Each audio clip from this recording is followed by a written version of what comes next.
പിതാവിന്റെയും പുത്രന്റെയും പരിശുദ്ധാത്മാവിന്റെയും നാമത്തിൽ ആമേൻ. അമ്മേ പരിശുദ്ധ അമ്മേ, അമ്മേ പരിശുദ്ധമേ, ദൈവമാതാവേ, കൃപാസനത്തിലൂടെ ഞങ്ങൾക്കും ഞങ്ങളുടെ ദേശത്തിനും അമ്മ മധ്യസ്ഥം തേടി തന്ന എല്ലാ അനുഗ്രഹങ്ങൾക്കും കൃപകൾക്കും ഞങ്ങളിപ്പോൾ ഹൃദയം നിറഞ്ഞ നന്ദി പറയുന്നു.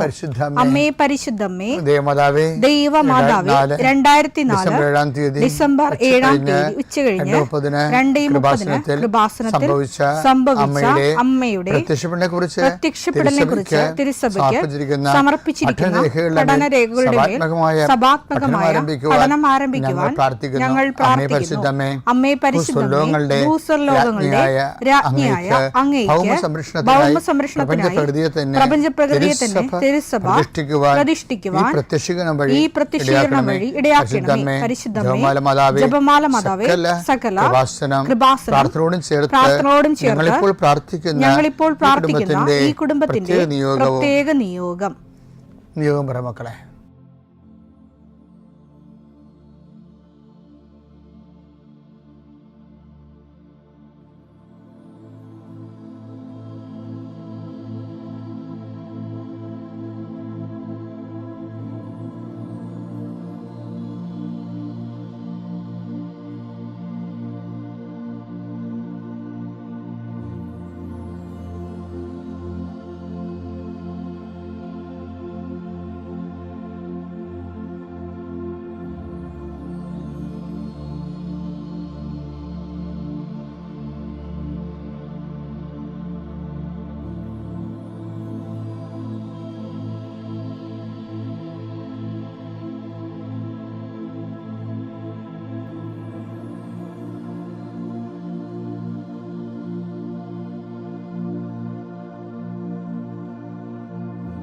അമ്മയുടെ പ്രത്യക്ഷീകരണത്തിന്റെ ഈ അനുഗ്രഹവേളയിൽ ഞങ്ങൾക്ക് സാധിച്ചു തരുവാൻ കനിയണമേ.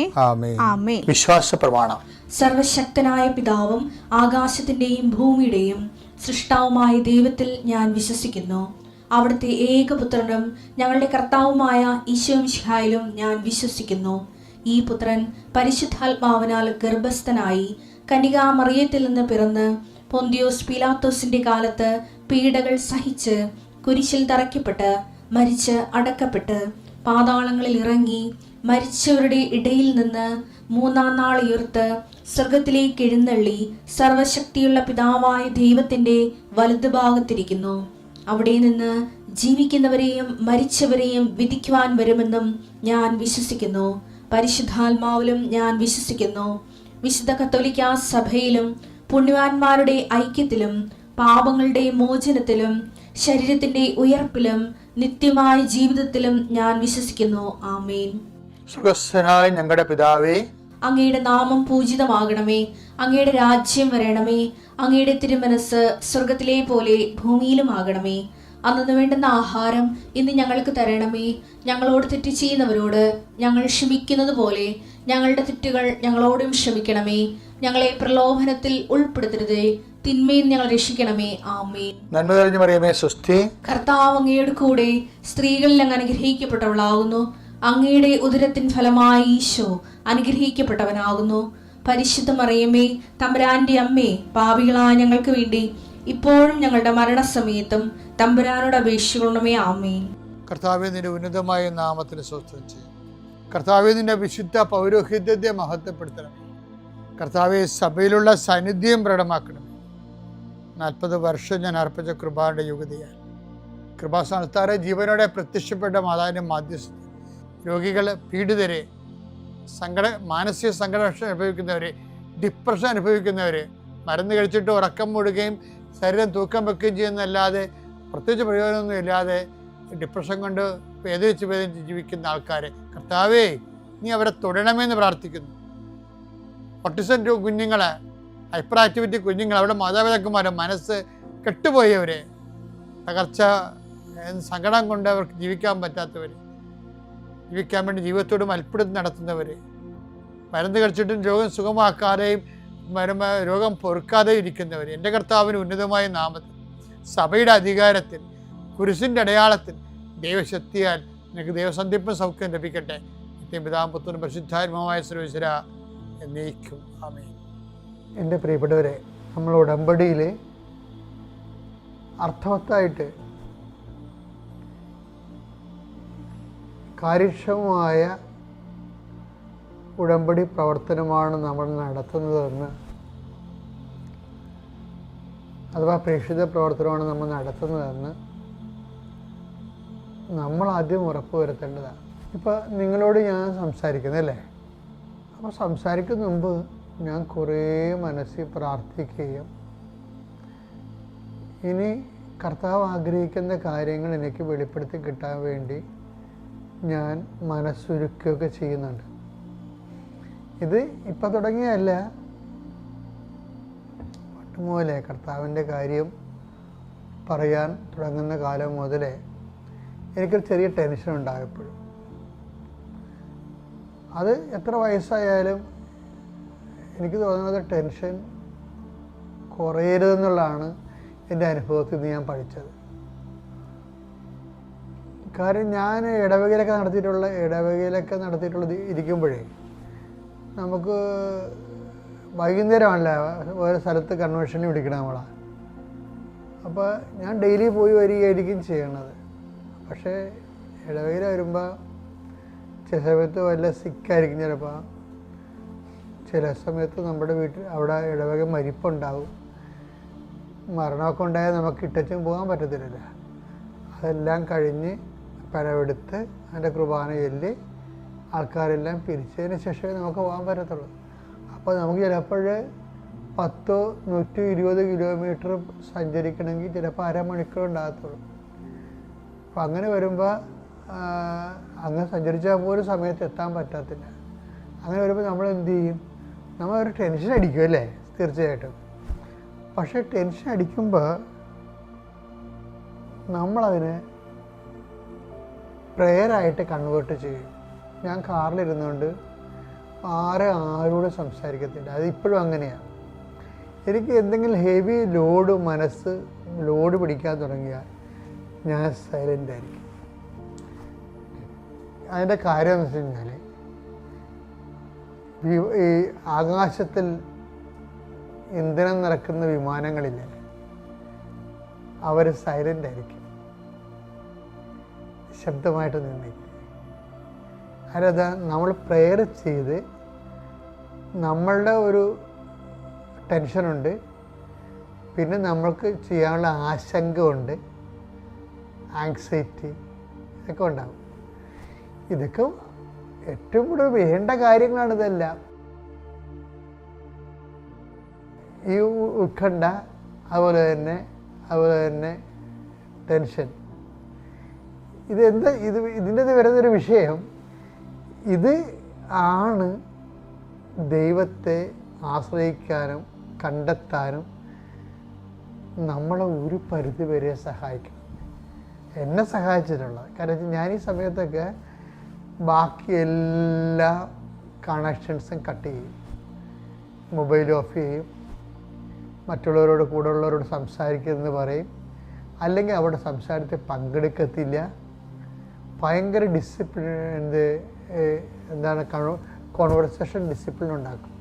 എന്താ കാര്യം വെച്ചാൽ ആ സമയം ദൈവത്തോട് മാത്രം നമ്മൾ സംസാരിക്കുകയോ ജപമാല ചെല്ലുകയോ ചെയ്യണേ. നിങ്ങളവർക്ക് ആധ്യാത്മിക ജീവിതം അത്ര കണ്ട് വലിയ അതിൻ്റെ സങ്കീർണമായ കാര്യങ്ങൾ ചെയ്തിട്ടാണ് ഇവരൊക്കെ ആധ്യാത്മിക ഔന്നത്യം പ്രാപിക്കണമെന്ന് ഒരിക്കലും ധരിക്കരുത്. സിമ്പിളാണ്. കത്തോലിക്ക സഭ പഠിപ്പിച്ചിട്ടുള്ള എല്ലാം ജപമാല, കർത്താവിൻ്റെ മാലാഖ, പിന്നെ നമുക്ക് വിസിറ്റ് ചെയ്യണമെങ്കിൽ പരിശുദ്ധ കുർബാനയിൽ വിസിറ്റ് ചെയ്യും. ഇപ്പം കൃപാസനത്തിൽ തന്നെ നിങ്ങൾക്ക് അറിയാമോ, ആപ്പാടെ 50 സെൻറ്റ് സ്ഥലമാണ് നിൽക്കണത്. 50 സെൻറ്റ് സ്ഥലത്തിൽ നിങ്ങൾ കണ്ടിട്ടുണ്ടോയെന്ന് അറിയത്തില്ല, 3 നിത്യാരാധനയുണ്ട്. അപ്പോഴൊക്കെ മനസ്സിലായില്ലേ, എങ്ങോട്ട് തിരിഞ്ഞാലും നമ്മൾ നിത്യാരാധന വന്ന് വീഴും. ഏതെങ്കിലും ഒരു നിത്യാരാധന വന്നു. അതിൽ വിസിറ്റ് എന്ന് പറയണത് ദിവ്യകുർബാനയുടെ വിസിറ്റ്. ഇനി ദിവ്യകുർബാന ഇരിക്കണ സമയത്ത് നമ്മൾ ജപമാല ചൊല്ലിക്കൊണ്ടിരിക്കുന്നവരുണ്ട്. അപ്പം എനിക്ക് ആ ഒരു അഭിഷേകമായിട്ടിരിക്കണം. കാര്യം കാനായിലെ കല്യാണമാണ്. എൻ്റെ ജീവിതത്തിൻ്റെ ദൈവം എന്നോട് സംസാരിക്കുന്ന പ്ലാറ്റ്ഫോം എന്ന് പറയുന്നത്. അതിലേക്കാണ് കർത്താവ് ജനങ്ങളെ കണക്ട് ചെയ്ത് തന്നിരിക്കുന്നത്. അതുകൊണ്ട് അമ്മയുടെ മാധ്യസ്ഥത്തിലാണ് ഞാൻ പരിശുദ്ധ കുർബാനയുടെ മുമ്പിൽ ഇരിക്കുന്നത്. കാനായിലെ കല്യാണ വീട് അമ്മയുടെ മാധ്യസ്ഥത്തിലാണ് ഈശോയുടെ മുമ്പിൽ നിന്നത്, ദിവ്യ കുർബാനയുടെ മുമ്പിൽ നിന്നത്. ഓർക്കല്ലേ, അതല്ലേ കൃപാസനത്തിൽ നടക്കുന്ന കാര്യങ്ങൾ. അപ്പോൾ എന്താ വിഷയം? ഞാൻ പറഞ്ഞു വരുന്ന ഇതാണ്, നിങ്ങൾ ഈ ഒരു കാര്യങ്ങൾ ചെയ്യുമ്പോൾ ബോധ്യം എന്ന സംഭവമുണ്ട്. ബോധ്യം. അപ്പോൾ നമ്മൾ ബോധ്യം എന്ന് പറയുമ്പോൾ മറ്റുള്ളവരുടെ ബോധ്യം എന്നൊക്കെയാണ് പൗലോസ് അപ്പോസ്തലൻ പറയും. ഇപ്പോൾ നോക്കിയാൽ മറ്റുള്ളവരുടെ ബോധ്യം ജനിപ്പിക്കണമെന്നാണ്. അതായത് ഇപ്പോൾ ഉദാഹരണത്തിന് ഞാൻ പറയാം, വചനം എടുത്തേ, 2 തിമോത്തി 4:2. വചനം പ്രസംഗിക്കുക, സാഹചര്യങ്ങൾ അനുകൂലമാണെങ്കിലും അല്ലെങ്കിലും ജാഗരൂകതയോടെ വർത്തിക്കുക. അതൊക്കെ നമ്മൾ കേട്ടിട്ടുള്ളതാണ്, നേരത്തെ കൈകാര്യം ചെയ്തതാണ്. മറ്റുള്ളവരിൽ ആ വാക്കെടുക്കുക, മറ്റുള്ളവരിൽ ബോധ്യം ജനിപ്പിക്കുകയും. അതാണ് സംഭവം. വെച്ചാൽ മറ്റുള്ളവരിൽ ബോധ്യം ജനിപ്പിക്കുകയും അവരെ ശാസിക്കുകയും ഉദ്ബോധിപ്പിക്കുകയും ചെയ്യുക. ഇത് വരുമ്പോൾ ഏറ്റവും വലിയ പ്രശ്നമുണ്ടല്ലോ. ഈ പൗലോസ് അപ്പോസ്തലൻ പോലും പറയണത് മറ്റുള്ളവരിൽ ബോധ്യം ജനിപ്പിക്കണമെന്നാണ്. പക്ഷേ ആധ്യാത്മിക ജീവിതത്തിൽ ഒരു വ്യക്തി വളരണമെങ്കിൽ ആദ്യം ബോധ്യം ജനിപ്പിക്കേണ്ടത് ദൈവത്തിലാണ്. ദൈവത്തിൽ നമ്മൾ ഇങ്ങനെ ഒരു ടെൻഷനിലൂടെ കടന്നു പോകുമ്പോൾ, കർത്താവേ നീ അത് കാര്യം ടെൻഷന് എതിരായിട്ടുള്ള എല്ലാ സാധനം ഇൻസ്ട്രുമെൻറ്റ്സൊക്കെ ഉള്ളത് കർത്താവിൻ്റെ കയ്യിലാണ്. എന്തൊക്കെയാണ്? ധൈര്യം, അല്ലേ? പിന്നെ ഞാനൊരു പ്രാക്ടിക്കലായിട്ടൊരു കാര്യം പറയാം. നിങ്ങൾക്ക് ടെൻഷൻ്റെ കാലത്ത് ഒരു ധൈര്യവും തോന്നത്തില്ല. അപ്പം നിങ്ങളോർക്കും പ്രാർത്ഥിക്കുമ്പോൾ തന്നെ ഉടനെ ടെൻഷൻ വരുമ്പോൾ നമ്മൾ പ്രാർത്ഥിക്കുമ്പോൾ ഉടനെ ഒരു ധൈര്യം തോന്നത്തില്ല. നമ്മൾ ഡെലിവറൻസിൻ്റെ ഇത് ഡെലിവർ ചെയ്യണ സമയത്ത് ചെയ്യണ കാര്യത്തിലും നമുക്ക് അപ്പോൾ ടെൻഷനോട് തന്നെ ആയിരിക്കും നമ്മൾ ചെയ്യണത്. നിങ്ങളാരും വിചാരിക്കുന്നത് പ്രാർത്ഥിക്കുമ്പോൾ ഉടനെ ടെൻഷൻ ഇങ്ങനെ കാറ്റ് വരുമ്പോൾ മേഘങ്ങൾ എങ്ങോട്ട് തൂത്തുപോണ പോലെ ടെൻഷൻ അങ്ങോട്ട് മാറുമെന്ന്. മാറുന്നവരുണ്ടാകാം. പക്ഷേ ഞാൻ 21 ലക്ഷം ആൾക്കാരെ കൗൺസിൽ 21 ലക്ഷം ആൾക്കാരെ കൗൺസിൽ ചെയ്തിട്ടുള്ള അവർ ടെൻഷൻ അടിച്ച് തന്നെയാണ് പ്രാർത്ഥിക്കണത്, ടെൻഷൻ അടിച്ച് തന്നെയാണ് ഓരോ കാര്യങ്ങൾ ചെയ്യണത്. പക്ഷെ ഒരു കാര്യം കർത്തവാണ്. എന്താണ് വ്യത്യാസം? വ്യത്യാസം എന്ന് പറയുന്നത്, ഞാൻ എന്തുമാത്രം ടെൻഷൻ അടിച്ചാണ് ഓരോ ധ്യാനങ്ങളും ചെയ്തിരിക്കണത്. ടെൻഷൻ അടിക്കാതെയും ചെയ്തിട്ടുണ്ട്.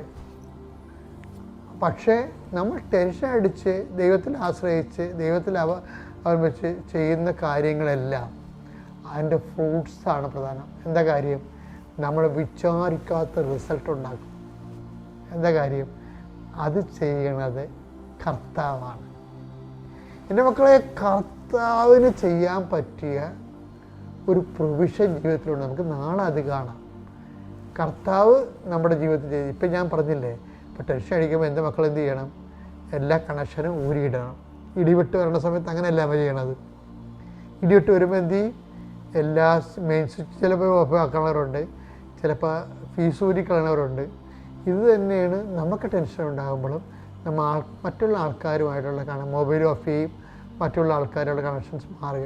കണക്ഷൻസ് ഊരിക്കളയണം മാത്രമല്ല, അതിനെ പ്രെയറായിട്ട് കൺവേർട്ട് ചെയ്യണം.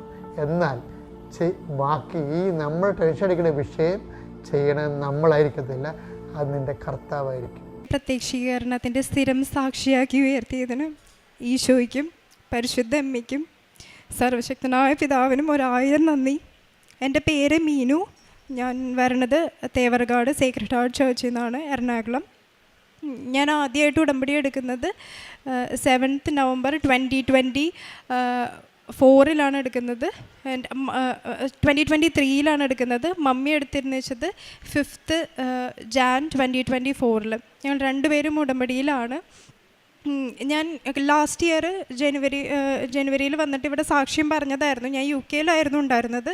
സ്റ്റുഡൻറ്റ് വിസയിൽ പോയ ഒരാളാണ്. 2022 സെപ്റ്റംബറിൽ. അതിനുശേഷം ഇവിടെ ഉടമ്പടി എടുത്തതിൻ്റെ ഭാഗമായിട്ട് ഞാൻ കഴിഞ്ഞ പ്രാവശ്യം ഉടമ്പടി പറഞ്ഞതിൻ്റെ സാക്ഷ്യം പറഞ്ഞതിൻ്റെ ഒരു വളരെ ഷോർട്ടായിട്ട് പറയാണ്. ഞാനിവിടെ ഉടമ്പടി എടുത്തതിൻ്റെ ഭാഗമായിട്ടും അതുപോലെ തന്നെ റാലിയിൽ പങ്കെടുത്തതിൻ്റെ ഭാഗമായിട്ടും എനിക്ക് യു കെ മിനിസ്ട്രി ഓഫ് ഡിഫൻസിൽ, ഞാനിപ്പോൾ പറയുന്ന പോലെ അത്ര ഈസി അല്ല, വളരെ ബുദ്ധിമുട്ടായിട്ടുള്ള ഒരു ഡിപ്പാർട്ട്മെൻറ്റാണ്. അവിടെ UK ആർമിയിൽ, ബ്രിട്ടീഷ് ആർമിയിൽ അക്കൗണ്ടൻ്റായിട്ട് ജോലി കിട്ടി. ഞാൻ അത്യാവശ്യം നന്നായി തന്നെ ഉടമ്പടിയൊക്കെ നന്നായി പോയി. ലാസ്റ്റ് ഇയറിൽ UK കുറേ റൂൾസ് ചേഞ്ചസ് വന്നു. അങ്ങനെ വന്ന പാട്ടത്തിൽ എനിക്ക് എൻ്റെ ജോബിന് വിസ കിട്ടില്ല എന്നായി. അപ്പം ഞാൻ വേറെ ജോലിക്കൊക്കെ നോക്കി, ജോബിന് ഇൻ്റർവ്യൂസിനൊക്കെ പോയപ്പോഴും ഞാൻ ചോദിച്ച പോലെ എനിക്ക് ഒരു ഇൻ്റർവ്യൂ കിട്ടി, നന്നായി തന്നെ ചെയ്തു. പക്ഷേ എനിക്ക് ആ ജോലി കിട്ടിയില്ല എന്ന് പറഞ്ഞു കഴിഞ്ഞാൽ വിസ കൊടുക്കില്ല അവർ. അപ്പോൾ എനിക്ക് ആ ഇൻ്റർവ്യൂ കിട്ടാതെ ആയപ്പോൾ തന്നെ ഞാൻ ഉറപ്പിച്ചു ഇനി എനിക്ക് കിട്ടില്ല, ഡെഫിനറ്റ്ലി കിട്ടില്ല. പക്ഷെ ഞാൻ അപ്പോഴും അമ്മ തന്ന ജോലിയിൽ സ്ഥിരമായിട്ട് നിൽക്കുവാണ്. അപ്പോൾ ആ ടൈമിൽ എല്ലാവരും എന്നോട് പറഞ്ഞു, നീ ഒരു കാര്യം ചെയ്യുന്ന കാരർ വിസ എടുക്ക്, കാരർ വിസയിലോട്ട് മാറുക. അപ്പം ഞാനാണെന്നുണ്ടെങ്കിൽ എനിക്ക് മാതാവ് തന്ന ജോലിയാണ്. അപ്പം ഞാൻ വേറൊരു കാരർ വിസ എടുത്തു കഴിഞ്ഞാൽ അത് ഡിസ്റെസ്പെക്റ്റ് ആയിരിക്കും. എനിക്ക് മാതാവ് അത്രയും തന്നിട്ട് ഞാനത് ഉപേക്ഷിക്കുക എന്ന് പറഞ്ഞാൽ അപ്പം ഞാനതൊന്നും ഒട്ടും വില്ലിങ് അല്ലായിരുന്നു. എൻ്റെ നിലനിൽപ്പിന് വേണ്ടി ഞാനത് ചെയ്യുമില്ല എന്ന് ഉറപ്പായിരുന്നു. പിന്നെ എല്ലാവരും പറഞ്ഞത്, ഞാൻ മാരീഡ് അല്ല, അപ്പം ഒരു വിസയുള്ളൊരു ചെക്കനെ കല്യാണം കഴിക്കി, കുറച്ച് എളുപ്പമാണ്, അപ്പം നിനക്ക് ഈ ജോലി തന്നെ കണ്ടിന്യൂ ചെയ്യാം. അപ്പം ഞാൻ കുറച്ച് 90s 70s ഓടിക്കൊണ്ടിരിക്കുന്ന ആളോ, എനിക്കങ്ങനെ ഒരു വിസയ്ക്ക് വേണ്ടിയോ ഒരു ജോലിക്ക് വേണ്ടിയോ കല്യാണം കഴിക്കാൻ എനിക്ക് ഭയങ്കര ബുദ്ധിമുട്ടാണ്, എന്നെക്കൊണ്ട് പറ്റുന്ന പരിപാടിയല്ലത്. അപ്പം ഞാൻ അത് കാരണം തന്നെ ഞാൻ പറഞ്ഞു കല്യാണത്തിന് അഗെയിൻസ്റ്റ് ഒന്നും അല്ല കേട്ടോ, പക്ഷേ ഞാൻ അങ്ങനെ ഒരു കാരണത്തിന് വേണ്ടി കല്യാണം കഴിക്കില്ല.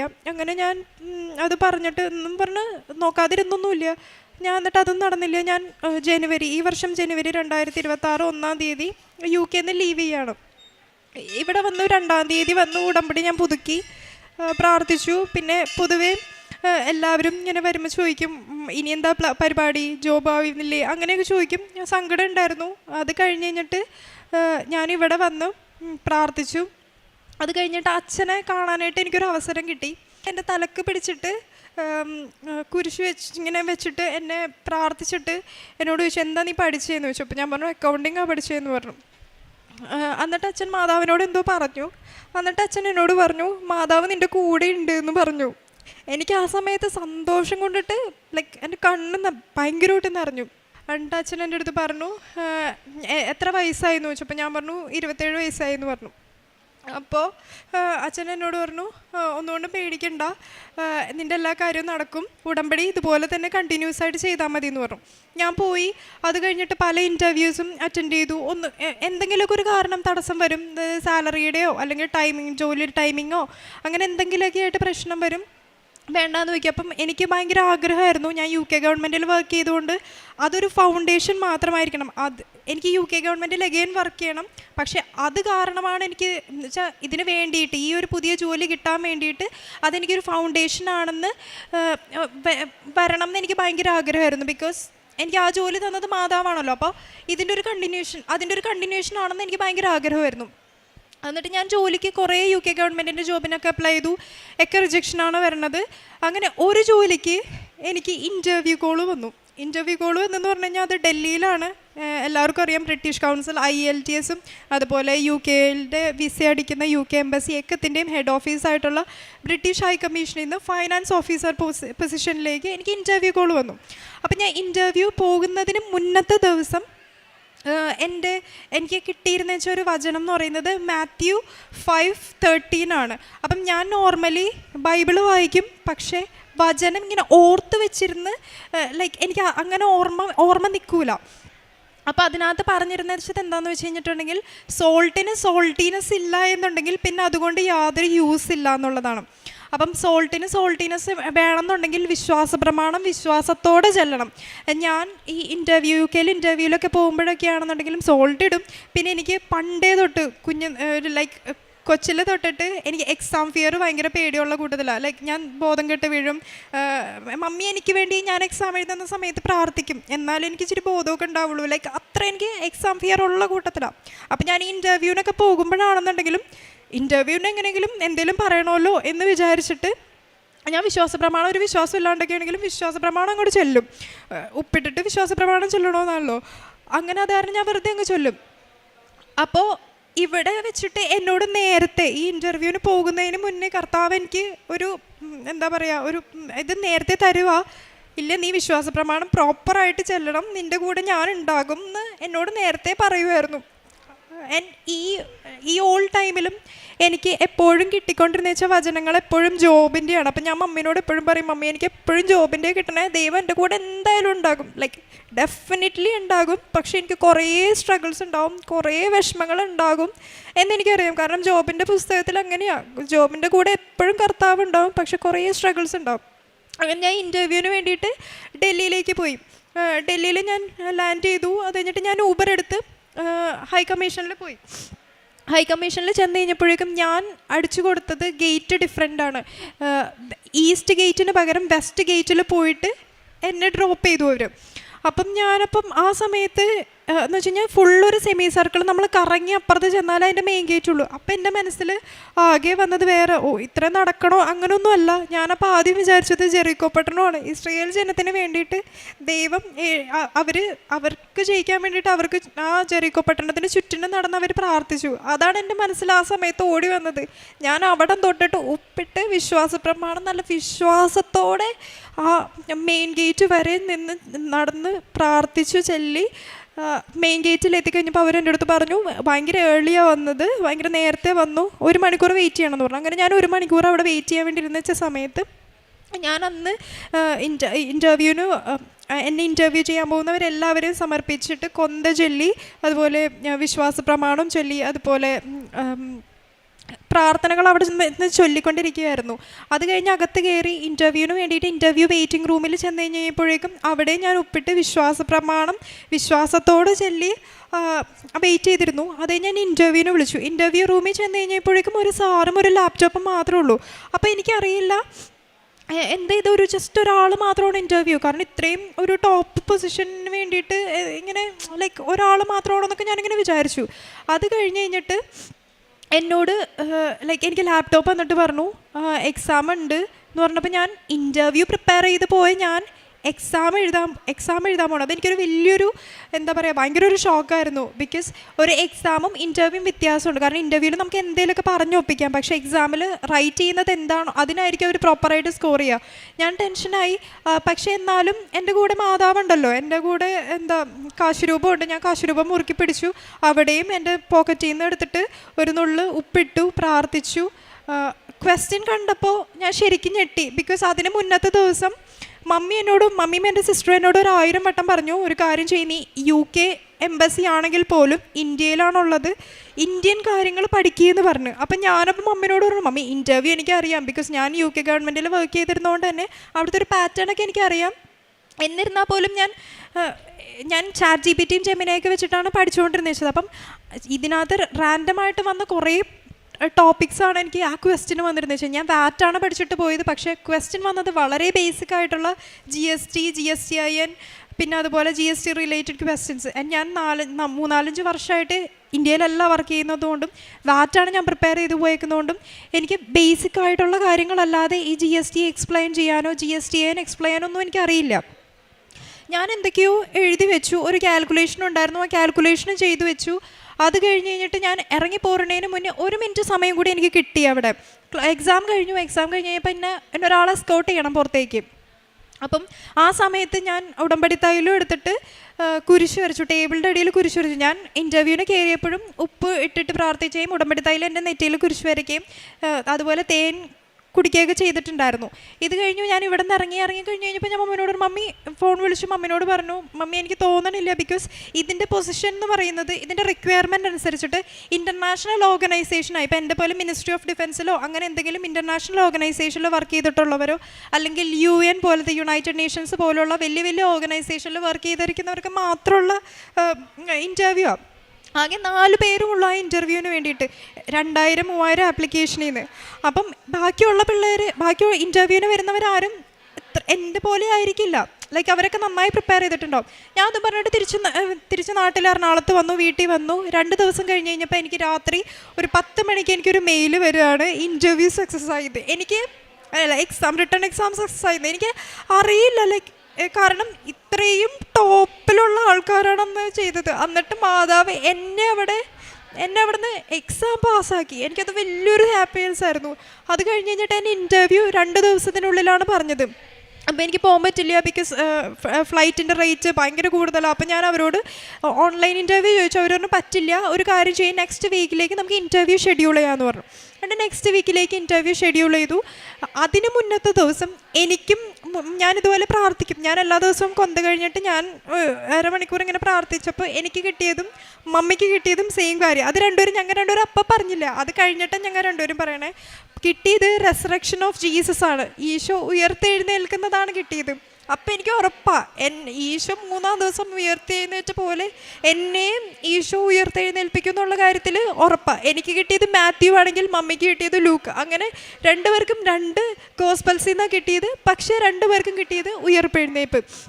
ഇതുപോലെ തന്നെ ഞാൻ എന്നിട്ട് പിറ്റേ ദിവസം ഏർലി മോർണിംഗ് ഫ്ലൈറ്റ് എടുത്തു, ഡൽഹി ചെന്നു. ഞാനപ്പം ഫസ്റ്റ് ടൈമിൽ ഞാൻ മിസ്റ്റേക്ക് വരുത്തിയല്ലോ ഊബറിന്. അത് കാരണം ഞാൻ എന്തെന്ന് വെച്ച് കഴിഞ്ഞാൽ അവിടെ ഉണ്ടായിരുന്ന ഊബർ കമ്പനിക്കാരെ കൊണ്ട് എനിക്ക് വേണ്ടിയിട്ട് ഊബർ ബുക്ക് ചെയ്യിപ്പിച്ചു. അപ്പം ബുക്ക് ചെയ്യിപ്പിച്ചപ്പോൾ അവരും ഇതുപോലെ തന്നെ എന്നെ ഈസ്റ്റ് ഗേറ്റിൽ ഇറക്കേണ്ടതിന് പകരം വെസ്റ്റ് ഗേറ്റിൽ ഇറക്കി. എന്നിട്ട് ഞാനപ്പം അതൊരു ദൈവം തന്നൊരു അടയാളമായി കരുതി പിന്നെയും ഞാൻ ഇതുപോലെ തന്നെ ജെറിക്കോ പട്ടണത്തിൽ ഈശോ ദൈവം അവർക്ക് കൊടുത്ത പോലെ ഞാൻ ഇതുപോലെ പ്രാർത്ഥിച്ചു. എനിക്കും അവിടെ ഒരു സീറ്റ് വേണം, ബ്രിട്ടീഷ് ഹൈക്കമ്മീഷനിൽ എനിക്കും ഒരു സീറ്റ് വേണമെന്ന് പറഞ്ഞിട്ട് തന്നെ പ്രാർത്ഥിച്ചു. ഉപ്പിട്ട് വിശ്വാസ പ്രമാണം ചൊല്ലി ആ മെയിൻ ഗേറ്റ് വരെ എത്തി. അകത്ത് ചെന്നപ്പം ലൈറ്റായിട്ട് എനിക്ക് ജാസ്മിൻ്റെ സ്മെല്ല് കിട്ടി. ആ സമയത്ത് ഞാൻ വിശ്വസിച്ചില്ല, ബിക്കോസ് ഞാൻ ഇവിടെ വന്നപ്പോൾ എല്ലാ ടൈമിലും ഒരു പെർഫ്യൂം ബോട്ടിൽ പൊട്ടിത്തെറിച്ച് കഴിഞ്ഞിട്ടുണ്ടെങ്കിൽ എത്ര സ്മെല്ലുണ്ടാവോ അത്രയും സ്മെല്ല് ഫീൽ ചെയ്തിട്ടുള്ള ആളാണ് ഞാൻ. അപ്പം അങ്ങനെ ഒരാൾക്ക് ഇച്ചിരി പണം കിട്ടിയപ്പം ഞാനത് വിശ്വസിക്കാനായിട്ട് ഇത്തിരി ഇത് ഉറപ്പാണോ ലൈക്ക് അങ്ങനെ ഞാനിങ്ങനെ വിചാരിച്ചു. അത് കഴിഞ്ഞു ഞാൻ അന്നത്തെ ദിവസം ഇൻ്റർവ്യൂ തന്നെയായിരുന്നു. ഇൻ്റർവ്യൂവിന് കയറി അകത്ത് ചെന്നപ്പോൾ ആരും കാണാതെ ഞാൻ ഉപ്പിട്ട് വിശ്വാസ പ്രമാണം ചൊല്ലി. അപ്പം നോർമൽ സിനേരിയോ വെച്ച് ഞാൻ വെപ്രാളം കാണിച്ചെല്ലാം കൊളാക്കേണ്ടതാണ്. പക്ഷേ അപ്പോഴേക്കും പ്രോപ്പറായിട്ട് വിശ്വാസ പ്രമാണം ചൊല്ലിയത് പ്രാർത്ഥിച്ച് വിശ്വാസത്തോടെ വിശ്വാസ പ്രമാണം ചൊല്ലിയതിന് ശേഷം ഞാൻ ഓക്കെ സ്റ്റാർട്ട് ചെയ്യാമെന്ന് പറയുമ്പോഴാണ് അവർ സ്റ്റാർട്ട് ചെയ്യുന്നത്. അപ്പം ബിഗിനിങ്ങിൽ തന്നെ അവരെന്നോട് പറഞ്ഞു നമ്മൾ ഐ കോണ്ടാക്റ്റ് തരത്തില്ല, ബിക്കോസ് ഞങ്ങൾ പോയിൻറ്റ്സ് ചെയ്തായിരിക്കും എന്ന് പറഞ്ഞു. അപ്പം ഞാനപ്പോൾ ഓക്കെ എന്നുള്ള രീതിക്ക് ഞാനിരുന്നു. അത് കഴിഞ്ഞ് ഒരാളൊഴികെ ബാക്കി 2 പേരും എനിക്ക് full eye contact, which means അവർ ഒരു പോയിൻറ്റും എഴുതുന്നില്ല. അപ്പോൾ എനിക്ക് ഭയങ്കര സങ്കടമായി.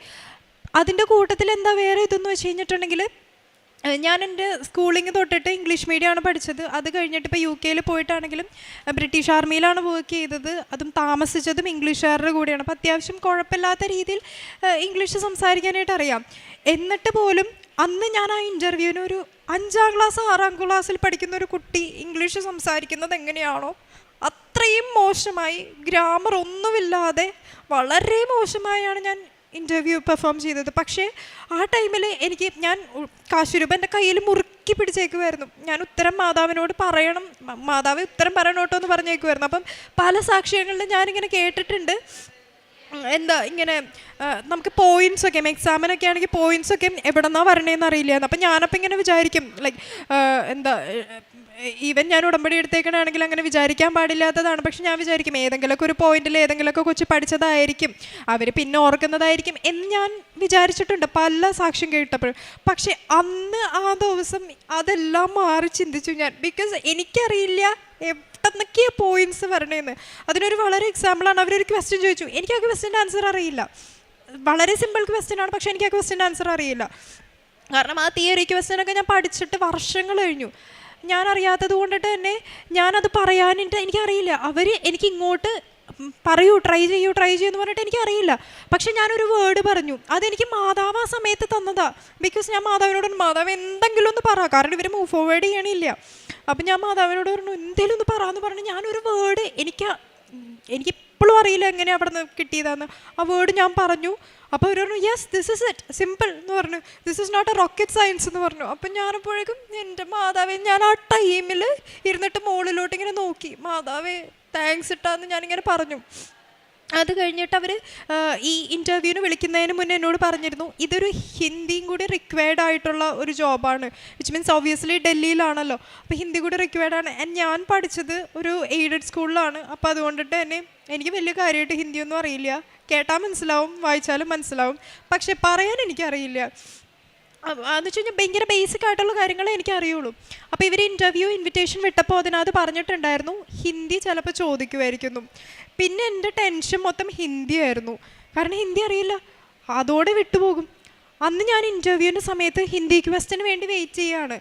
അന്ന് പക്ഷെ മമ്മി വീട്ടിലിരുന്ന് മാതാവിനോട് മുട്ടിലിന്ന് പ്രാർത്ഥിക്കുവാണ്, ലൈക്ക് ഹിന്ദി ക്വസ്റ്റ്യൻ ചോദിക്കുകയേ ചെയ്യരുതെന്ന്. അതുപോലെ അവരെന്നോട് ഒന്നും ചോദിച്ചില്ല. അവരാകെ എന്നോട് ചോദിച്ചു ലാസ്റ്റ് ടൈം എന്താ വരാൻ പറ്റാതെ, എന്ന് വെച്ച് കഴിഞ്ഞാൽ ഇൻ്റർവ്യൂ ഒക്കെ കഴിഞ്ഞതിന് ശേഷം ചോദിച്ചു എന്താ ലാസ്റ്റ് ടൈം വരാൻ പറ്റാതിരുന്നത്. അപ്പോൾ ഞാൻ പറഞ്ഞു ഞാൻ ആക്ച്വലി ഡൽഹിയിൽ നിന്നുള്ള ബേസ്ഡ് അല്ല എന്ന് പറഞ്ഞു കഴിഞ്ഞപ്പോഴേക്കും അവരുടെ അടുത്ത് വെച്ച് ഓക്കെ എവിടെ നിന്നാന്ന് ചോദിച്ചപ്പോൾ ഞാൻ പറഞ്ഞു കേരളയിൽ നിന്നാന്ന് പറഞ്ഞു. അപ്പോഴേക്കും എന്നോട് ചോദിച്ചു കേരളയിൽ നിന്ന് അപ്പോൾ എന്ന് വന്നു എന്ന് ചോദിച്ചു. ഞാൻ പറഞ്ഞു ഇന്ന് മോർണിംഗ് ഫ്ലൈറ്റ് വന്നു. അപ്പോൾ എപ്പോൾ തിരിച്ചു പോകുമെന്ന് വെച്ചു, ഈവനിങ് ആഫ്റ്റർനൂൺ ഫ്ലൈറ്റ് ഞാൻ തിരിച്ചു പോകുമെന്ന് ചോദിച്ചപ്പോൾ എന്നോട് ഒരു സാർ ചോദിച്ചു ഹിന്ദി അറിയുമോ എന്ന് ചോദിച്ചു. അപ്പം ഞാൻ കള്ളം പറയാനൊന്നും പോയില്ല, ഞാൻ പറഞ്ഞു ഹിന്ദി വായിക്കുമ്പോഴും എനിക്കറിയാം, എനിക്ക് മനസ്സിലാവുകയും ചെയ്യും എന്ന് പറഞ്ഞു. ഞാൻ പറയണ കാര്യമൊന്നും പറഞ്ഞില്ല, ഇത്രേ പറഞ്ഞുള്ളൂ. അപ്പോൾ എൻ്റെ അടുത്ത് പറഞ്ഞു ഓക്കെ എന്ന് പറഞ്ഞു. അത് കഴിഞ്ഞിട്ട് ഞാനിതുപോലെ ഇറങ്ങിയപ്പോഴാണെന്നുണ്ടെങ്കിലും താങ്ക്സ് പറഞ്ഞിട്ട് അവിടെ ഒരു നുള്ളുപ്പും കൂടി ഇട്ട് വിശ്വാസ പ്രമാണം ചെല്ലിയതിന് ശേഷമാണ് ഞാൻ അവിടെ നിന്ന് ഇറങ്ങുന്നു, പുറത്തോട്ട് പോരുന്നു. അപ്പോഴും ഞാൻ എൻ്റെ കോൺസെപ്റ്റിൽ എന്താ, ഞാൻ ഒരു ബ്രിട്ടീഷ് എംബസിയിൽ പോകുമ്പോൾ അവർക്ക് ബേസിക് ആയിട്ടുള്ള അവർക്ക് 90% കോൺവെർസേഷൻസും ഇംഗ്ലീഷിലായിരിക്കും. അപ്പോൾ ഇങ്ങനെ പൊട്ടത്തരം പറയുന്ന ഒരു നോൺസെൻസ് മാത്രം പറയുന്ന ഒരാൾ, ഒരു ഗ്രാമർ മിസ്റ്റേക്ക് ഓടെ പറയുന്ന ഒരാൾ അവരെ ചൂസ് ചെയ്യില്ല ഡെഫിനറ്റ്ലി. എന്നാലും ഞാൻ എൻ്റെ മാതാവിൽ വിശ്വസിച്ചു.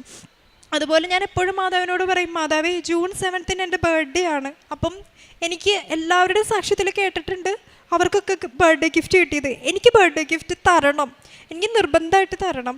അതുപോലെ June 2 ഞാൻ ഇൻ്റർനാഷണൽ ആയിരുന്നതുകൊണ്ട് എൻ്റെ ഉടമ്പടി 6 മാസമാണ്. അപ്പം June 2 എൻ്റെ ഉടമ്പടി തീരും. അപ്പം June 2 മുന്നേയും എനിക്ക് റിസൾട്ട് എനിക്ക് ജോലി തരണം, ഇങ്ങനെ ഞാൻ പറഞ്ഞിട്ടുണ്ടായിരുന്നു. അപ്പോൾ അത് കഴിഞ്ഞിട്ട് ഞാൻ തിരിച്ചു നാട്ടിൽ വന്നു. അന്ന് തന്നെ തിരിച്ചു പോന്നു, വീട്ടിൽ വന്നു. അത് കഴിഞ്ഞിട്ട് രണ്ട് ദിവസം കഴിഞ്ഞപ്പോൾ എന്നെ അവിടെ നിന്ന് ഒരു HR വിളിച്ചേക്കാണ്, ഹെഡ് ഓഫ് ഫൈനാൻസിനൊന്ന് സംസാരിക്കണം എന്ന് പറഞ്ഞു. കാഷ്വലായിട്ടുള്ള സംസാരം എന്നാണ് പറഞ്ഞത്. അപ്പം 10:30 പറഞ്ഞു. 10:30 പറഞ്ഞു കഴിഞ്ഞിട്ട് കുറച്ച് നേരം കഴിഞ്ഞപ്പോൾ എന്നെ വിളിച്ചിട്ട് പറഞ്ഞു 2:30 പറഞ്ഞു. അപ്പം അമ്മ പ്രത്യക്ഷപ്പെട്ട സമയം 2:30. അപ്പം ഞാൻ കൺഫേം ആക്കി ദിസ് ഇസ് ഫോർ മീ എന്ന് ഞാൻ കൺഫേം ആക്കി. ഇൻ്റർവ്യൂവിന് കയറി, ഓൺലൈനായിരുന്നു. അതും എന്നെ അങ്ങോട്ട് വിളിപ്പിക്കാതെ ഞാൻ കേരളയിൽ നിന്നാണെന്നൊരു കാഷ്വൽ കോൺവെർസേഷനിൽ ചോദിച്ചതുകൊണ്ട് മാത്രം എനിക്ക് ഓൺലൈനാക്കി തന്നു. അതിനകത്ത് ഹെഡ് ഓഫ് ഫൈനാൻസും ഡെപ്യൂട്ടി ഹെഡ് ഓഫ് ഫൈനാൻസും ഉണ്ടായിരുന്നു. 2 പേരും എന്നോട് ക്വസ്റ്റ്യൻ ചോദിച്ചു. ഞാൻ പറയുന്ന ഒരു ക്വസ്റ്റ്യനും അവർ സാറ്റിസ്ഫൈഡ് അല്ല, കാരണം ആ ക്വസ്റ്റ്യൻ്റെ വൺ ആഫ്റ്റർ അനദർ അവരിങ്ങനെ ചോദിച്ചുകൊണ്ടേ ഇരിക്കുകയായിരുന്നു. അപ്പം ഞാനപ്പോൾ എനിക്കൊരു ഇതുമില്ല, ഞാനോ ശരി ഓക്കെ ഇത് ചെയ്തു, ഇൻ്റർവ്യൂ കഴിഞ്ഞു, കംപ്ലീറ്റ് ചെയ്തു. അപ്പം ഇതിൻ്റെ മീൻ ടൈമിൽ ഞാൻ എറണാകുളത്തെ വളരെ ഫേമസ് ആയിട്ടുള്ള ഒരു കോളേജിൽ അസിസ്റ്റൻറ്റ് പ്രൊഫസർ വേക്കൻസിയിൽ ഞാൻ അപ്ലൈ ചെയ്തു. എനിക്ക് ജോലി കിട്ടി. ഞാൻ 2021 ഇവിടെ കേരളത്തിലും ഒരു മാസ്റ്റേഴ്സ് എടുത്തിട്ടുണ്ട്. അപ്പോൾ ആ ടൈമിൽ തന്നെ ഞാൻ നെറ്റ് ക്ലിയർഡാണ്. അപ്പോൾ ആ ടൈമിൽ എനിക്ക് ഇൻ്റർവ്യൂ കിട്ടി, ക്ലിയറായി. അപ്പം എനിക്ക് June 1 അവിടെ ജോയിൻ ചെയ്യണം. അപ്പം ഞാനിങ്ങനെ പ്രാർത്ഥിക്കുകയാണ്, മാതാവേ എൻ്റെ കാര്യങ്ങളൊന്നും ആയില്ലല്ലോ എന്നൊക്കെ ഇങ്ങനെ ഞാൻ പ്രാർത്ഥിച്ചുകൊണ്ടിരിക്കുകയാണ്. അത് കഴിഞ്ഞിട്ട് ഞാൻ June 1 തലേ ദിവസം, അപ്പോൾ പിറ്റേ ദിവസം എനിക്ക് ജോയിൻ ചെയ്യണം.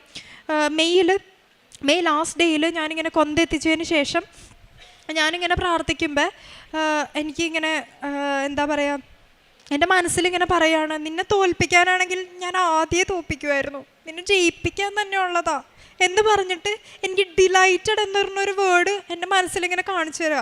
അപ്പം നോർമലി ഒരു ഓഫർ ലെറ്ററിൽ ഉണ്ടാവുക we are please to inform you എന്നാണ് ഉണ്ടാവുക. അപ്പം ഞാനപ്പം എൻ്റെ ചേച്ചിനോട് പറഞ്ഞു, അവൾക്ക് അങ്ങനെ വിശ്വാസമൊന്നുമില്ല. അപ്പം ഞാൻ അവളോട് പറഞ്ഞു we are delighted to inform you എന്നായിരിക്കും എൻ്റെ ഓഫർ ലെറ്ററിൽ, നീ നോക്കിക്കോ എന്ന് പറഞ്ഞു. എന്നിട്ട് ഞാൻ ഇത് കഴിഞ്ഞു, കോൺവെർസേഷനൊക്കെ കഴിഞ്ഞു. പിറ്റേ ദിവസം June 1 ജോലിക്ക് ഇവിടെ അസിസ്റ്റൻറ്റ് പ്രൊഫസറായിട്ട് ജോലിക്ക് ജോയിൻ ചെയ്തു. അവിടെ ചെന്ന് കഴിഞ്ഞപ്പോഴേക്കും ഇങ്ങനെ HOD കാഷ്വൽ കോൺവെർസേഷനിൽ പറഞ്ഞു കോൺട്രാക്റ്റ് സൈൻ ചെയ്യണം, 1 year കോൺട്രാക്റ്റാണ്, ബോണ്ട് ഉണ്ട് എന്ന് പറഞ്ഞു. കാരണം അത് ഗവൺമെൻറ് ഗസ്റ്റ് റോളായിരുന്നു. അപ്പോൾ ആ ജോബ് കിട്ടാനായിട്ട് വലിയ എന്താ പറയുക ഉടമ്പടിയുടെ ആവശ്യമില്ല. ബിക്കോസ് അച്ഛൻ പറയാറുള്ളത് പോലെ അതിനൊരു നൊവേന എത്തിച്ച് കിട്ടേണ്ട കാര്യമേ ഉള്ളൂ. അതൊരു ഗസ്റ്റ് റോളാണ്. പിന്നെ എനിക്ക് ഉണ്ടായിരുന്ന ഒരു ആഗ്രഹം എന്ന് പറയുന്നത് UK ഗവൺമെൻറ് ജോബാണ്. ബിക്കോസ് എന്നാലേ എനിക്ക് അന്ന് എൻ്റെ UK എനിക്ക് ആർമി ജോബ് തന്നതിന് ഒരു റീസൺ ഉണ്ടാവുള്ളൂ. അപ്പം ഈ പറയുന്ന അസിസ്റ്റൻറ്റ് പ്രൊഫസർ ജോബ് വലിയ കാര്യമുള്ള കാര്യമല്ല.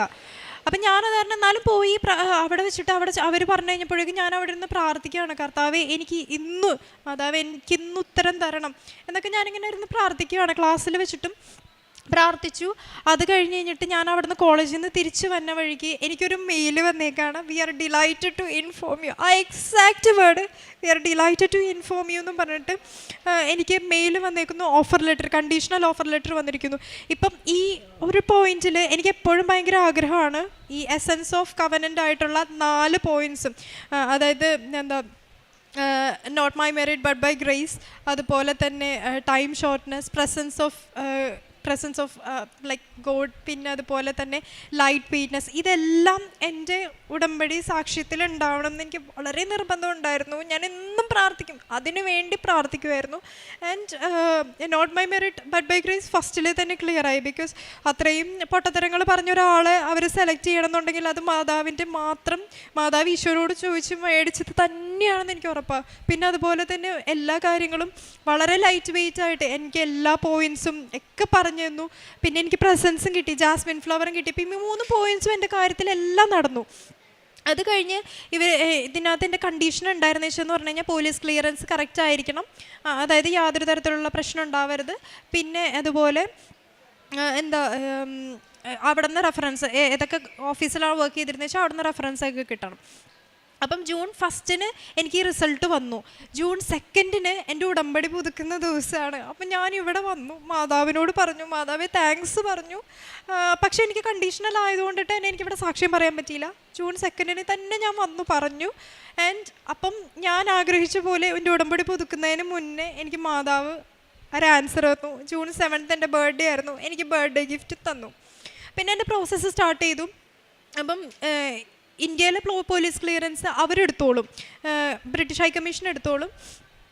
പിന്നെ ഉണ്ടായിരുന്ന വെച്ചെന്ന് പറഞ്ഞു കഴിഞ്ഞാൽ ഞാൻ UK വർക്ക് ചെയ്തതെന്ന് വെച്ചാൽ കാരണം UK എന്നൊരു DBS എന്ന് പറഞ്ഞിട്ട് അവിടുത്തെ ഒരു പോലീസ് ക്ലിയറൻസ് മാതിരിയുള്ള സർട്ടിഫിക്കറ്റാണ്, അത് വേണം. അപ്പോൾ അത് എടുക്കണം എന്നുണ്ടെങ്കിൽ വേറൊരു സിറ്റിസൺ അല്ലെങ്കിൽ വേറൊരു കൺട്രിയിലാണെങ്കിൽ അവരുടെ പാസ്പോർട്ടിന്, ആരുടെയാണോ അവരുടെ പാസ്പോർട്ടിൽ ഒരു ബയോമെട്രിക് ചിപ്പ് വേണം. എൻ്റെ പാസ്പോർട്ട് വളരെ ഓൾഡ് ആയിട്ടുള്ളൊരു പാസ്പോർട്ട്, അപ്പോൾ അതിനകത്ത് ഈ അപ്ഡേറ്റഡ് ആയിട്ടുള്ള ബയോമെട്രിക് ചിപ്പില്ല. അപ്പോൾ അതുകൊണ്ടിട്ട് തന്നെ ഞാൻ എന്താ പറയുക, ഒരു ഏജൻസി, ഗവൺമെൻറ് തന്നെ തന്നിട്ടുള്ളൊരു ഏജൻസിനെ കോൺടാക്ട് ചെയ്ത് അങ്ങനെയാണ് എടുത്തത്. അപ്പോഴേക്കും ഈ പറയുന്ന ബ്രിട്ടീഷ് ഹൈ കമ്മീഷനിലെ പ്രോസസ്സൊക്കെ ഓൾമോസ്റ്റ് ഏകദേശം എൻ്റെ വീട്ടിൽ വന്ന് വെരിഫിക്കേഷനും കാര്യങ്ങളൊക്കെ കഴിഞ്ഞു. കുറച്ചധികമായി കഴിഞ്ഞപ്പോഴേക്കും അവർ ഓൾറെഡി ഈ പറഞ്ഞ DBS സർട്ടിഫിക്കറ്റ് UK നിന്ന് ഇന്ത്യയിലേക്ക് അയച്ചു കഴിഞ്ഞിട്ട് ഒരു 10 ദിവസം കഴിഞ്ഞിട്ടും ഇതെവിടെ പോയെന്നൊരു പിടുത്തമില്ല. ഞാൻ ഈ ഏജൻസിനെ കോൺടാക്ട് ചെയ്യുന്നു, അവർ പറയുന്നു ഓൾറെഡി എനിക്ക് ഇങ്ങോട്ട് അയച്ചു എന്ന് പറയുന്നു. ട്രാക്ക് ചെയ്യുമ്പോഴൊക്കെ കിട്ടുന്നില്ല, ലോസ്റ്റായി.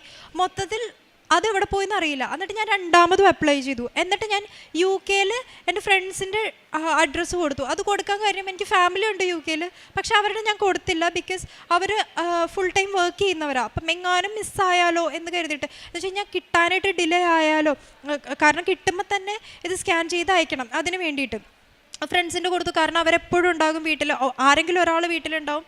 അങ്ങനെ കൊടുത്തു. പക്ഷെ അതും ഓൺ ടൈമിന് കിട്ടിയില്ല. അപ്പം 20 സെക്കൻഡ്, അപ്പോൾ പല ടൈമായിട്ട് എന്നെ എന്താ പറയുക, എന്നെ ഇങ്ങനെ അവിടെ നിന്ന് ബ്രിട്ടീഷ് ഹൈ കമ്മീഷനിൽ നിന്ന് വിളിക്കുന്നുണ്ട്, കോൺടാക്ട് ചെയ്യുന്നുണ്ട്, എത്രയും പെട്ടെന്ന് DBS കൊടുക്കണം എന്ന് പറഞ്ഞിട്ട് എന്നെ കോൺടാക്ട് ചെയ്യുന്നുണ്ട്. അപ്പം എല്ലാം ഈ നടക്കുന്നത് ട്യൂസ്ഡേയ്സിൽ ഈ ധ്യാനം കഴിഞ്ഞതിന് ശേഷമാണ്. ധ്യാനം കഴിഞ്ഞ് പ്രാർത്ഥിച്ചതിന് ശേഷമാണ് എല്ലാം നടക്കുന്നത്. അപ്പം അന്നത്തെ ദിവസം നോർമലി ഞാനങ്ങനെ വാട്സപ്പ് സ്റ്റാറ്റസ് ഒന്നും നോക്കാത്ത ഒരാളാണ്. അന്നത്തെ ദിവസം വാട്സപ്പ് സ്റ്റാറ്റസ് എൻ്റെ കസിൻ സിസ്റ്ററിൻ്റെ വാട്സപ്പ് സ്റ്റാറ്റസിൽ ഉണ്ടായിരുന്നേച്ചെന്ന് പറഞ്ഞു കഴിഞ്ഞിട്ടുണ്ടെങ്കിൽ പുറപ്പാടിൻ്റെ പുസ്തകം 33-ാം അധ്യായം 17-ാം വാക്യത്തിൽ, നീ ആവശ്യപ്പെട്ട ഈ കാര്യവും ഞാൻ ചെയ്യും, എന്തെന്നാൽ നീ എൻ്റെ പ്രീതി നേടിയിരിക്കുന്നു, നിന്നെ എനിക്ക് നന്നായി അറിയാം. ഈ ഒരു സ്റ്റാറ്റസൊക്കെ ഉണ്ട്. അത് ആള് എന്തുകൊണ്ടാണ് ഇട്ടേന്നറിയില്ല, കാരണം ആളും അങ്ങനെ സ്റ്റാറ്റസ് ഇടാറില്ല, ഞാൻ സ്റ്റാറ്റസ് നോക്കാറുമില്ല. അങ്ങനെ ഇതും കഴിഞ്ഞു.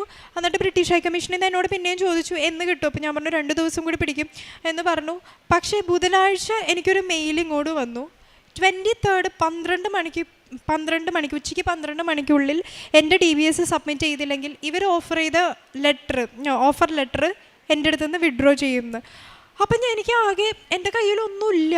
ലൈക്ക് ഒരു സർട്ടിഫിക്കറ്റ് മിസ്സായി, രണ്ടാമത്തെ സർട്ടിഫിക്കറ്റ് എവിടെയാണെന്നറിയില്ല, ആരോടും ചോദിക്കാനില്ല. അച്ഛനെപ്പോഴും പറയണ പോലെ ഒരു ഹ്യൂമണും ഇല്ല എന്നെ ഹെൽപ്പ് ചെയ്യാൻ, ഒരു ഹ്യൂമണും ഇല്ല. ആകെ എൻ്റെ മുൻപിൽ ആകെ ഉള്ളത് എൻ്റെ ഈശോയും മാതാവും ദൈവവും മാത്രമേ ഉള്ളൂ. വേറെ ആരോടും എനിക്ക് ചോദിച്ചു കഴിഞ്ഞിട്ടുണ്ടെങ്കിൽ തരാനില്ല. പിന്നെ 12 മണിയെന്ന് പറയുന്നത് ഈവൻ UK പോസ്റ്റ് ഓഫീസ് തുറക്കുമ്പോൾ പോലും 8 മണിയാകും. UK വെച്ച് കമ്പയർ ചെയ്യുമ്പോൾ അവിടെ 6:30 മണിയായിട്ടുണ്ടാവുള്ളൂ. ഇനി അന്നത്തെ ദിവസം കിട്ടിയാൽ പോലും എനിക്ക് യൂസ് ഇല്ല. ഞാൻ അന്ന് രാത്രി മൊത്തം ഇത് അറിഞ്ഞു കഴിഞ്ഞപ്പോൾ തന്നെ ഞാൻ നോർമലി പോകുന്നത് കുരുമാവ് പള്ളിയിലാണ്, ചാവറേച്ചൻ്റെ പള്ളിയിൽ. എല്ലാ ദിവസവും വൈകുന്നേരമാണ് പോവാറ്. ആസ് യൂഷ്വൽ ഞാൻ പള്ളിയിൽ പോയി. ഞാൻ ഭയങ്കര സങ്കടമായി. ബിക്കോസ് ഞാൻ 7 മാസം എല്ലാവരെയും എഗെയിൻസ്റ്റ് ആയിട്ട് എന്നെ മാതാവ് രക്ഷിക്കും, എൻ്റെ മാതാവ് എനിക്ക് നല്ല ജോലി തരും എന്ന് ഞാൻ എല്ലാവരോടും പറഞ്ഞിട്ട് ലാസ്റ്റ് മൊമെൻറ്റിൽ എൻ്റെ മുമ്പിൽ നിന്ന് പോയാൽ ഞാൻ അതിലെന്തോ തെറ്റ് ചെയ്തിട്ടാണ്, അല്ലെങ്കിൽ ഞാൻ ഉടമ്പടി പ്രോപ്പറാവും, ഞാനാണെന്നുണ്ടെങ്കിൽ ഉടമ്പടി എത്ര ബെറ്ററാക്കാം എന്ന് വിചാരിച്ച് ചെയ്യുന്ന ഒരാളാണ്. അപ്പോൾ എനിക്കാണെന്നുണ്ടെങ്കിൽ സങ്കടം വന്നിട്ട് വയ്യായിരുന്നു. പക്ഷെ എന്നാലും ഞാൻ പള്ളിയിൽ പോയി പ്രാർത്ഥിച്ചു. എനിക്ക് കുറേ ആ ടൈമിൽ കോൾ വരുമായിരുന്നു, എന്നാലും സാരിയില്ല, ഞാൻ പള്ളിയിൽ പോയി പ്രാർത്ഥിച്ചു, തിരിച്ചു വന്നു. ഞാൻ ഫുൾ ടൈം ചോദിച്ചു എന്താ ഇങ്ങനെ ഇത്രയും. ഈ ലാസ്റ്റ് എനിക്കൊരു ഈ കോട്ട് വരും എക്സഡസിൻ്റെ 33:11 വരെ കിട്ടിയിട്ടും എന്തുകൊണ്ടാണ് ഇങ്ങനെയെന്നൊക്കെ ഞാൻ ചോദിച്ചു. രാത്രി മൊത്തം ഇരുന്ന് പ്രാർത്ഥിച്ചു. മമ്മിയാണെന്നുണ്ടെങ്കിൽ ആ ടൈമിൽ എൻ്റെ കൺമുമ്പിൽ ഉണ്ടായിരുന്നു വെച്ചത് ഒരു സാക്ഷി ഉണ്ടായിരുന്നു, ഒരു കാനഡയിലൊരു ചേച്ചി. ആ ചേച്ചിയുടെ ലാസ്റ്റ് തീരണേൻ്റെ ആ ലാസ്റ്റ് മൊമെൻറ്റിൽ ആ ചേച്ചിക്ക് കിട്ടുന്നത്.